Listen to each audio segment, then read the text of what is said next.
আজ বানাবো চিকেন পকোড়া। তো চিকেনটাকে ভালো করে ধুয়ে আমি নুন, আদা রসুন আর কাঁচা লঙ্কা বাটা দিয়ে মেখে রেখেছিলাম। এবার দিয়ে দিলাম আর লেবুর রস। লেবুর রসটা দিয়ে ভালো করে মাখিয়ে নেব। দিয়ে দেবো এর মধ্যে এবার ম্যাগি মশলা, ম্যাগির যে পাউচের যে থাকে সেই মশলা, একটু আমচুর পাউডার,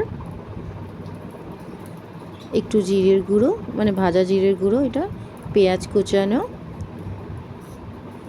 একটু টমেটো সস,